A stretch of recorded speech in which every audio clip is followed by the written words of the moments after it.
peuple sénégalais était appelé à départager 32 000 listes au niveau des élections locales mu doon loo xamante ne ni lu amoon solo la waaye mu amoon ay enjeux yu bari ci élection yi nga xamante ni moom moo nekk municipal bu 23 janvier 2022 bi nga xam ne génn nañ ci mu doon ay leçons yoo xam ne war nañ ko cee jàng amaana ñu ngi jëmal ci li nga xamante ni mooy ci ay élections législatives. D'ici là lan lañ ci war a mun jàng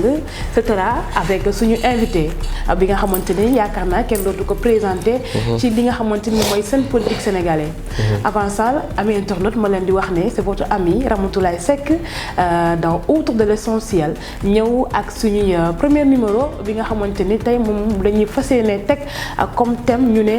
pourquoi l'APR a perdu les élections des locales pour le dire ainsi. Sans plus tarder damay bàyyi Diagne mu présenter à vous amis internautes bu ko defee ñu dem brièvement ci li nga xamante ne moom mooy le débat du jour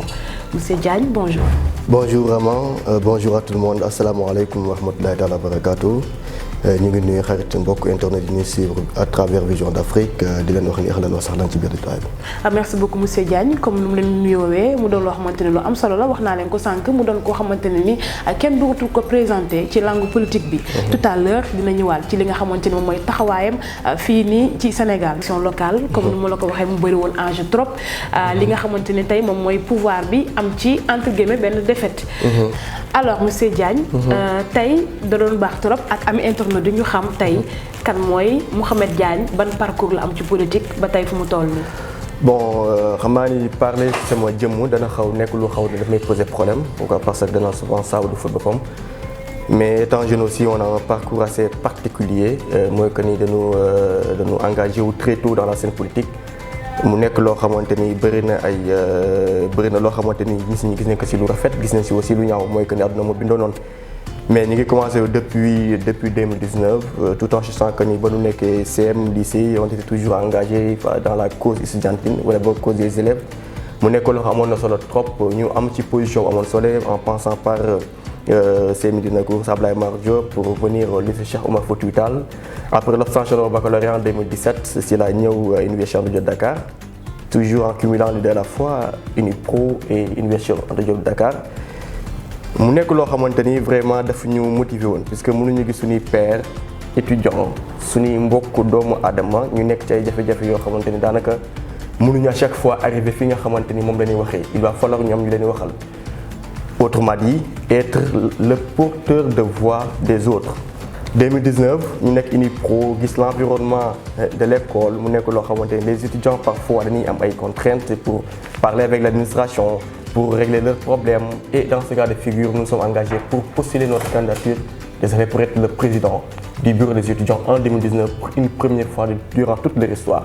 ñu ko doon xëccoog ay nit ak ay élèves étudiants master 2 ñu nekk étudiants L2 mais heureusement ni ko yàlla bëggee ñu gagné ko def gestion bu am solo. Maintenant ci 2019 boobu noonu lañu engagé wu ci politique ba nu duggee ci politique nag dañ ni nous sommes là sur terre pour être des missionnaires on est là pour missionner. On est là pour servir, on est là, on peut dire entre guillemets, nous sommes des prophètes, nous devons éclairer la route aux autres. Mu nekk loo xamante ni si toutefois on est là ñu jàng CM lycée aujourd'hui étudiant war nañu poser la question à savoir qu'est-ce que nous pouvons faire en contrepartie pour notre pays. Cette interrogation si toutefois on la pose vraiment dañuy xam ni carrément il est temps. Nous sommes dans l'obligation de le faire. Nous sommes dans l'obligation de descendre sur le terrain et être au devant de la scène, apporter notre pierre à l'édifice. Et que mu nekk loo xamante ni am na solo te di wax ni gars yi aussi que ni am na leen loo xam ne mi ngi ci biir mooy que ni on a un parcours assez particulier étant secrétaire général des écoles privées de Dakar def concours art oratoire représente Sénégal au Maroc def ay concours d'ENS yu bëri débat yu bëri à l'université de Dakar bon autrement dit il m'appelle Diagne l'orateur mu nekk loo xamante ni j'aime bien j'apprécie beaucoup pourquoi parce que je suis un amoureux de la parole un amoureux de la communication et que mu nekk loo xamante ni am na solo mais loolu dafa bokk benn facteur bu important ci sama engagement politique. Puisque man étant jeune je ne me dis pas que ni voilà ndaw laa damay xaar non je me dis que ni tey jii lépp loo xamante ni képp ku fi nekk ci homme politique nekk sur la scène politique dans la scène politique mooy que ni yow suñu war laa jégleel quelque chose maintenant c'est quelque chose bu ko jéglelee ndaw aussi foog ndaw bi approuvé wu illustrer wu manifester wu montrer aux autres que je suis capable de le faire et je pense que li début la rek mais au fur et à mesure du temps étant jeune nekk ci parti politique di exercer il y a d'autres ambitions et Inch'Allah, je pense avec le temps nous aurons vraiment la possibilité de répondre. Il y a d'autres ambitions et je pense que comme ni nga ko gisee nekk na carrière boo xamante ne bu riche la. et je pense que ñi nga xamante ne ñoo ñuy suivre du ñàkk si ñi nga xamante ni tey xam nañ Mouhamed Diagne aussi war ci mun a apporter aussi d'autres contributions bu ko defee mën a permettre à tout un chacun bu ñu gën ko mun a xam. Sànq monsieur Diagne maa ngi la ko doon wax. ñu génn ci ay élections locales. municipales bi mu doon ay enjeux yu bëree bëri. tey yow ci suñu première question dañ lay wax rek. ana ban jàngat lañu war a mun a jëlee ci élection locale yi nga xamante ni tey moom lañ génn. non jàngat bi à la fois dafay positif à la fois dafay négatif mooy que élection yooyu dafa nekkoon ci ñetti phase en amont pendant et en aval. En amont pourquoi li précédé campagne électorale bi gis nañu avec la modification du code électoral am na ay réajustement am na ay réaménagement yu amoon ci biir et que est-ce que sax population bi ñoom ñëpp ils étaient tous au même pied d'égalité par rapport à l'information. Pourquoi? Parce que mu ne les listes yi ñu rejeté malformation la. Configuration moo jaarul moo tax ñu rejeté leen muy ni coow lu bëri ci kii bi ñu ne opposition pouvoir bi ko def exprès pour éliminer voilà la liste de l'opposition mu nekk loo am benn interprétation mais loolu tamit am na solo trop de telle sorte que nit ñi war nañ ci mën a def taxaw seetlu mooy que ni élection yi ñu génn vraiment bu jiitoo loolu aussi am na bu nekkee ci biir bis élection yi mooy diggante ba nu tijjee campagne bi ba bis bi mu war a jeexee gis nañ ci des pratiques décevantes ces pratiques décevantes mooy lan entre opposition ak pouvoir di xiiroo di ŋaayoo jusqu'à di si am ay blessures comme l'exemple de la Médina l'exemple de la Médina gis nañ ko camp bi bokk du pouvoir avec la coalition Benno Bokk Yaakaar avec l'autre camp de ce qu'on peut dire de opposition de pouvoir mooy Gëm Sa Bopp la coalition dirigée par monsieur Bamba Fall de niveau Dakar par Bougane Gueye Dany niveau national par Bougane Gueye Dany mais pour Médina Bamba Fall moom moo ko jiite woon gis nañu aussi à un moment donné am nañ ci ñoo xamante ne sax gaañ na si mu nekk loo xamante ne rafet lu wuñu ko benn yoon. Bon à Saint-Louis am na fa mais par contre situation bi dañ ko teel encercler de telle sorte que mu bañ a déborder maintenant loolu mu nekk loo xamante ni war nañ ko wattandiku bu baax a baax d'autant plus que tey ñun ñëpp ñoo taxaw pour Sénégal alors bu ñu taxee pour Sénégal il va falloir ñu xool suñu gis-gis ci ban na lañ ko remonter on peut être des adversaires mais on peut pas être des ennemis l'adversité se limite ci benn période bien définie au-delà de ça aussi nous sommes des frères et sœurs mieux encore tey aujourd'hui les jeunes yi nga xamante ñoo topp les leaders politiques ñoom seen bopp parfois dañuy manifester de façon telle sorte que mën naa sax ils ne sont pas du tout conscients par rapport à ce qui existe mooy que les hommes politiques les leaders mën nañu yëngal ci kaw mais en réalité su gën a camoufler ñoom ñoo nar a àndaat dem teeru bi waxtaan ñoom ñoo nar a àndaat dem faneen ak faneen kon donc képp ku ci ànd leader politique aussi bu mu la def loo xamante ni en réalité bu la bàyyi su sago doo ko def kon donc loolu c'est un message que je lance à la jeunesse sénégalaise de façon générale maintenant après voilà après ci biir kii boobu noonu après mooy en amont pendant et en aval après les élections gis nañu aussi am na ay surprises yu bëri am na ay résultats yu am solo mais ci résultats yooyu noonu wax dëgg fa neex yàlla kenn contesté wul nii pour une première fois durant toute l'histoire politique du Sénégal élection jàll ñu ni fichier électoral kenn dañ ko truqué tey jii rek la mës a am mooy que ni pourquoi parce que l'opposition jàpp na ni moom la mu war am na ko donc te il n'a plus rien à craindre amatul lenn lu muy casse amatul lenn lu muy contesté que je pense que loolu noonu ñetti phase yooyu moom moo tënk de façon un peu ramassée mooy que ni en réalité tënku na ci ñetti fànn mooy lii mooy wax nii rek en amont pendant et en aval et que les Sénégalais de façon générale ils ont compris ça. Les Sénégalais ils ont compris cela et je pense aussi vous amee internautes si vous venez de nous suivre maa ngi leen di wax que ni ñu ngi seen biir émission autour de l'essentiel on vous demandera tout simplement de vous abonner sur la page mais aussi de laisser vos commentaires bu ko defee aussi ñu mun a nekk benn interaction. ci loolu laa lay wax monsieur Diagne tey gis nañ équipe municipale yi moo constitué wu. ak benn équipe jeune boo xamante ne nii fraîche lañu. ñëw nañ bokk si bu ñu jëlee équipe Yoff bu nga xamante Golf Sud et d'autres tey ñooñu ban rapport wala ban apport lañu war a mën a indil li nga xamante ne moom mooy équipe municipale yi. waaw dama naan olof Ndiaye naan mag baax na ndaw baax na góor baax na jigéen baax na ni fi mag yi nekkoon doon exercer seen mission pleinement noonu la ndaw ñi tey jugee nii ñun il est temps que ñu engagé wu la place qu'il s'occupait ñun ñu jëm ko occuper à la fois wala ne ñun amatul doole kas yëm fi ni am na xel. accéder aux instances de décision. Effectivement. Maintenant ci loolu noonu da nga gis ni élection locale yi weesu gis nañ ni ndaw ñi dañu dem def benn course vers li nga xamante ni moom mooy élection yi yàlla sunu borom dafa leen tawfeex ñenn ci ndaw ñooñu gagné élection yooyu noonu te ban ko gagné aussi en personne ñoom gagné ko mais dañ ko gagné sous la bannière d'une coalition mais li si ëpp solo moom mooy ndaw moo ko jiite woon. vous comprenez maintenant loolu dafa am solo dafay joxe benn signal fort mooy que ne ndaw ñi seen bopp aussi il peut carrément apporter leur pierre à l'édifice tey changement bi mën a am tey jii il faut que d'abord jeunesse incarné ko pourquoi parce que nous sommes l'avenir de ce pays. Alors par rapport à l'expertise par rapport est-ce que daan ko mën a gérer ou pas je pense oui parce que ñoom aussi il était témoin des faits. ñoom nekkoon nañ fi 2014 ñoom gis nañu réalisation les maires yi fi nekkoon seen bilan ñoom gis nañu les tenants et les aboutissants ñoom gis nañu les forces et les faiblesses et dans ce cas de figure dañuy xool li nga xamante ni moom mooy mën a améliorer les choses pour mën a xool mieux encore lan la ñu mën def pour répondre aux exigences de la population bien donnée bi nga xamante ni moom la ñuy jiite et dans ce cas de figure je pense que du am problème yàlla suñu mën la suturaal. yàlla suñu borom dinañu suturaal aussi ñu leen di souhaiter bon vent ndaw ñi nga xamante ni tey accédé wu nañ ci instance de décision yooyu noonu mu doon loo xamante ni ay background lay doon ci li nga xamante ni mooy seen carrière politique. ci kaw loolu gis nañ ci ay maires yoo xamante ni tey cohabitation politique moom moo ci am. parce que tey bu fekkee ni am na opposition bu gagné. pouvoir ñëw am ci benn majorité boo xamante ne ni bu xaw a écrasante la. tey naka la cohabitation boobu war a mun a demee entre l'opposition et le pouvoir. bon dafa nar a nekk benn cohabitation bu universelle mu nekk benn gestion collégiale donc parce que aussi ñu noonu ko xaaree noonu en réalité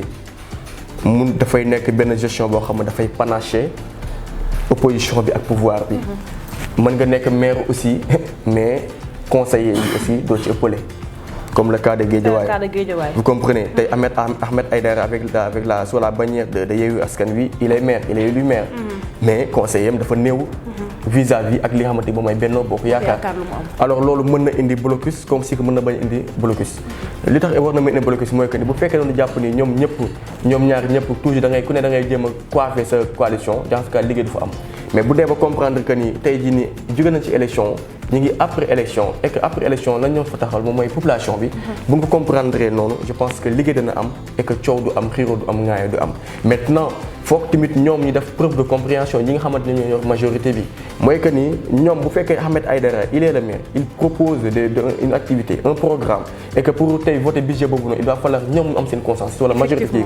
mais dans ce cas de figure foog gars yi tamit def benn preuve de maturité def benn preuve de dépassement pourquoi parce que tey jii nii bu fekkee dañ ko bloqué woon ko Mohamed Aïdara mais dañ ko bloqué pour population peuple sénégalais mais mieux encore plus précisément population Guédiawaye bi kon donc ñoom tamit je pense que loolu war na mën a liggéey de sorte que du bañ a am benn entrave du bañ am benn contrainte bu ko defee ñu liggéey de la plus belle des manières inchallah avec ce mandat de 5 ans là bu ñu fa jógee après ñu demaat vers la course de la je sais pas de la magistrature. Pourquoi? Parce que tey jii le Mohamed Aïdara il est le premier magistrat de la ville de Guédiawaye. donc mu doon loo xamante ni am na solo comme ni ñu wax rek seul j'y vais vite mais ensemble nous allons encore plus loin. te yaakaar naa ne aussi bu ñu mutualiser seen force donc li nga xamante ni tey moom mooy population Guédiawaye bi plus particulièrement dina ci am li nga xamante ni tey moom mooy ay bénéfices yu positifs. par rapport à ça gis nañ ne ci élection ba tey locales yi. li nga xamante ni tey luñ daan faral di gis. moom mooy que ni pouvoir bi à chaque fois bu génnaan xaalis wala ku ëpp doole rek. tey yow yaa am 1000 chances pour gagner élection locale yi. tey est-ce que nekkul ne la fin de li nga xamante ni tey moom mooy. militantisme alimentaire moo jeex. vu tey moyens yi nga xamante ni tey état dégagé na ko on prend juste le cas Lat Diop. Abdoulaye Diouf Sarr. des millions et des millions mais malheureusement. ay jeunes ñoo ñëw gagné leen ci seen localité. bon militantisme alimentaire yàgg naa am. mais je pense aussi du fi mos a jóg xam nga lan moo am léegi l'éveil cet éveil de conscience de la jeunesse sénégalaise mooy que ni tey jii nii élection yi toll na foo xamante ni nit waratul mën a jënd sa conscience pour nga voteel ko man j'étais toujours contre de cela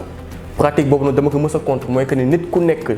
am nga légitimité am nga sañ-sañ tànn ku la neex pour que moom ci boppam mu mën laa jiite. maintenant bu ñu demee ba élection yi ñu gis nii képp ku amoon xaalis yaakaaroon sa xaalis ni mën nga gagner élection mais kooku noonu tey suñu borom war na leen ni loolu amatul et que sénégalais seen bopp xam na ni ñoom ñoo mën a am sañ-sañ tànn te ku ñu tànn mooy ki nga xamante ni mooy ki leen yàgg jege ndax élection yi pour xam ni xaalis nga ñëw ko xaalis mën na campagne xaalis mën na def tour mais xaalis tamit jëndul carte xaalis jëndatul carte mooy que ni ñi nga xamante ni moom la ñuy voter un Diagne boo xamante ni il a été toujours proche de la population kooku noonu ba élection jotee mu demaat rapprocher population s'enquérir de la nouvelle apporter des solutions kooku moom leen gën a mën a jox kàddu ki nga xamante ne bàyyi ba élection ñëw mu indi xaat jox leen daal leen jox ñu jënd ceeb jënd lu ñu wax si mën a jënd mais bu ba jotee ku dugg leen ni voter te ki leen tànn ki ni tànn mooy ki leen yàgg jege mooy que doomu aadama yi ki leen jege rek lañu xam kon donc je pense que militantisme alimentaire boobu noonu wax dëgg fa neex yàlla yàgg naa dañ bu yàgg mais tey dafa gën a fës mooy que ni tey sax ñun suñu bopp doonu dem ba xam ni carrément élection yi moom ku jógewul population bi comme ni ko la sama leader defee mu Diagne Fada il a été toujours proche à la population c'est pourquoi tey aujourd'hui tey boo demee Darou Mousty ak maire moom lañu tabaat mu ko parce que am na sañ-sañ bi mën na ko tax xam na seen yéen xam na seen coobare aussi. moom sax dinañ ñëwaat ci moom. ci laata loolu aussi la ñuy ñëwee ci beneen question. tey gis nañ ne dans ce même sillage APR dugg na ci piège bi il a franchement été battu ki nga xamante ne moom mooy Mansour Faye le sauver qu'est-ce qui explique cette raison. Mansour c'est parce qu'il a des lieutenants yoo xamante ni ñoom ñoo ko assuré ñoom ñoo ko taxawal ñoom ñoo ko jëmmal ñoom ñoo ko kattanal may ka ndam à Saint-Louis son bilan il avait un bilan satisfaisant un bilan convaincant mais am na lu desoon lu ëpp mooy que ni tey lieutenant yi gënoon taxawaat te bu lieutenant yi ximmili ko taxawaat jàmmaarloog askan wi waxtaan ak askan wi jàmmaarloog opposition bi dana gis ni automatiquement résultat yi bettul woon kenn dafa nekk une victoire boo xamante c'était vraiment évidente moo waral Saint-Louis man su fa jëlaat ko sauver honneur aussi. sauver honneur aussi pour Benno Bokk Yaakaar c'est important ami internaute je ne cesserai de vous le rappeler di leen abonner suñu page mais surtout aussi ngeen di bàyyi seen i commentaires bu ko defee ñu mun di xam yéen aussi seen i position par rapport ak thèmes yi nga xamante ne ñu ngi koy aborder Diagne wala monsieur Diagne suñu avant dernière question dañ lay laaj tey l'avenir politique de Modou Diagne Fada avant que ñu ñëw yow sa carrière politique. Rappelez-vous que il est le seul allié boo xamante ni il a gagné les élections dans sa localité dans le département de Kébémer il est le seul allié à le faire au même niveau gis nañ yeneen alliés yoo xamante ils ont perdu leur localité mais encore leur département benn ñaareel ba mu nekk un parti jeune dirigé par un leader jeune mu entouré par des jeunes yoo xam ils sont bien réfléchis xam enjeu am avenir politique ñu weesu ce qu'on appelle des ouvriers politiques mais des jeunes yoo xam ne dañuy def politique pourquoi parce qu'ils ont des ambitions il veut carrément apporter li nga xamante ni moom mooy de benn touche redorer le blason de la politique sénégalaise kon donc tey le président Modou Diagne Fada avec cette jeunesse là mën xam ne képp ku teg parti politique aussi objectif bi nga am mooy que tu sois président de la République du Sénégal kon donc je pense que loolu mooy meilleur avenir bi mu am maintenant nag la koy yóbbu ci loolu noonu en interne on va travailler sur ça et incha allah bu lépp noppee rek boo ko déggee mu taxaw samp ndëndam jël président bu mu la bett. bu mu ñu bett donc Diagne ñu terminer ak suñu dernière question par rapport ak sa taxawaay ci langue politique bi. élection législative yi ñu ngi ñëw présidentielle yi mi ngi ñëw tey Diagne lan la décliné li nga xamante ni tey moom mooy carrière politique am. ah mais mon objectif man sama bokk na sama yéene aussi élection législative yi dugg biir assemblée nationale comme tout jeune comme tout citoyen sénégalais bi nga xamante ni vraiment bëgg na porter la voix des autres alors kon donc je pense que je lance un appel solennel ci samay mbokku jeunes aussi ñu nekk ci même longueur d'ordre pourquoi parce que waroon wees aussi fi ñu toppee gars yi ñi diri que tey jii ñun lañu am mooy chance bi ne mooy lañu am benn force de maturité am benn force boo xamante ne de vision am benn chance suñu borom bi ñuy defal mooy étant jeune nous sommes l'avenir de demain et il va falloir aussi à partir d'aujourd'hui ñu mën a impliqué wu s'imposer wu manifester wu wan ni kat carrément nous pouvons le faire et nous allons le faire inchallah. Et nous allons le faire inchallah. Diagne, votre dernier mot. Merci beaucoup. Merci beaucoup aussi à lui aussi et on lui souhaite vraiment bon vent ci li nga xamante ni moom mooy ces entreprises ami internautes duñu taay di leen wax merci à vous aussi il faudrait ngeen commenter bu ko defee Diagne aussi mun a xam ay suggestions.